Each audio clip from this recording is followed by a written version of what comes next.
Saviez-vous que la crise cardiaque est liée à votre consommation d'eau? Ne faites plus jamais ceci.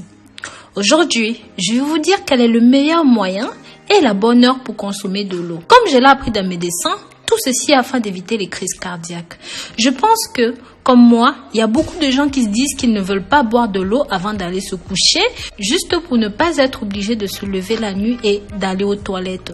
Je comprends qu'une quantité minimale d'eau est nécessaire pour éliminer les toxines du corps. Mais ce que je ne savais pas, c'est que boire de l'eau à une certaine heure maximise son efficacité dans le corps.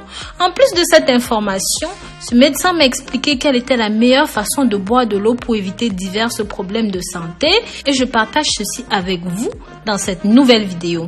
Mais avant d'aller plus loin, si vous aimez les sujets de santé, bien-être et des remèdes naturels, pensez à vous abonner sur cette chaîne.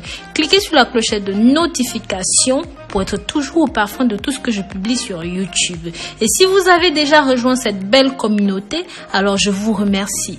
N'hésitez pas à marquer votre nom, votre pays dans les commentaires, que je sache d'où vous me suivez. Cela m'émerveillera toujours. J'ai demandé à mon cardiologue pourquoi est-ce que les gens doivent tant uriner la nuit. Sa réponse était ceci.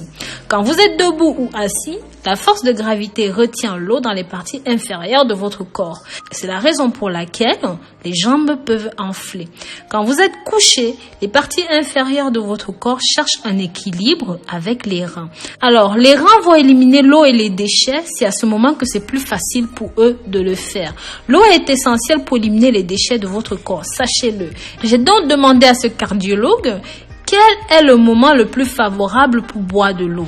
Il m'a répondu ceci. Boire de l'eau à des moments bien définis, ceci va maximiser l'efficacité de cette eau dans votre corps. 2 verres d'eau juste après le réveil active les organes internes. 1 verre d'eau 30 minutes avant chaque repas améliore la digestion.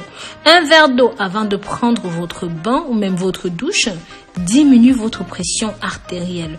1 verre d'eau avant de vous coucher évite un accident vasculaire cérébral ou même un accident cardiaque, ce qui est notre sujet du jour. Donc, boire de l'eau avant de vous coucher évite d'avoir des crampes dans les jambes pendant la nuit parce que vous devez savoir que vos muscles des jambes attrapent des crampes lorsqu'ils sont à la recherche d'eau et même d'humidité. Si vous buvez un verre d'eau avant d'aller au lit, cela empêchera beaucoup de choses.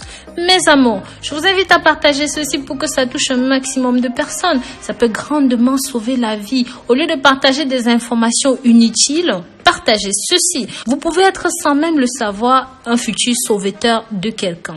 N'oubliez pas aussi que selon ce médecin, la majorité des crises cardiaques se passent le jour, habituellement entre 6 heures du matin et midi.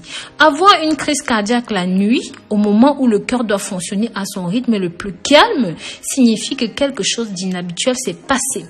Des études faites par des professionnels de la santé dans ce domaine ont démontré que l'apnée du sommeil, le ronflement sont aussi à blâmer dans ce contexte-là. Si vous prenez une aspirine tous les jours, le mieux est de prendre cela le soir parce que l'aspirine a une durée de vie de 24 heures. Donc, si la plupart des crises cardiaques se produisent dans les premières heures de la matinée, l'aspirine serait plus concentrée dans votre système circulatoire et pourront grandement vous aider, et ceci même à votre insu. Vous devriez toujours avoir de l'aspirine à vos côtés, à côté de votre lit, votre table de chevet, tout ça. Ceci pour la simple raison que si par hasard, et que je ne vous le souhaite pas, vous êtes victime d'une attaque, il suffira alors simplement de dissoudre immédiatement 2 aspirines dans la bouche et d'avaler avec un petit peu d'eau.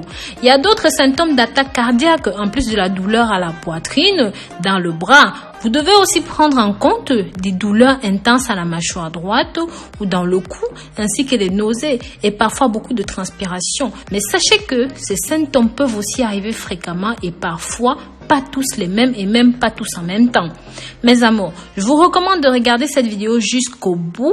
Ici, je vais vous présenter tous les symptômes qui devraient vous alerter.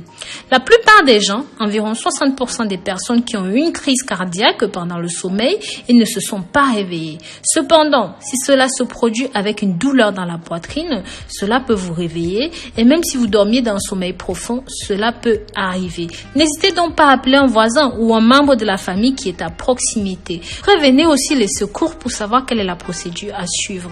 Ensuite, ayez le réflexe d'ouvrir la porte d'entrée de votre maison et de vous asseoir sur une chaise près de la porte d'entrée pour respirer le maximum d'air frais. Puis, attendez qu'ils viennent à votre aide. Mais s'il vous plaît, ne vous allongez pas, ça pourrait causer votre perte, d'accord? Partagez ceci, mes amours. Partagez pour que ça touche un maximum de personnes. C'est simplement susceptible de sauver des vies. Maintenant, je vais vous donner quelques conseils pour diminuer les risques d'attaque. Vous pouvez réduire vos risques de subir une crise cardiaque ou même encore une attaque cérébrale en étant actif, en faisant de l'exercice tous les jours. Par exemple, une promenade de 30 minutes quotidiennes peuvent aider à diminuer les risques. D'autres mesures que vous pouvez prendre pour réduire les risques sont de surveiller votre alimentation.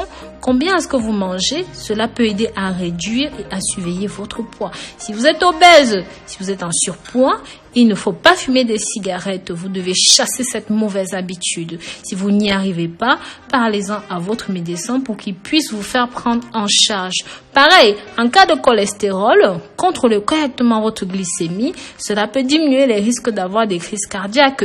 Sachez aussi que certains médicaments pour le diabète peuvent travailler mieux que d'autres pour réduire les risques de crise cardiaque, et soyez très alerte aux médicaments que vous prenez. Donc voilà, j'espère ici que j'ai pu vous apporter quelque chose. Mes amours, n'hésitez pas dans les commentaires à partager vos expériences.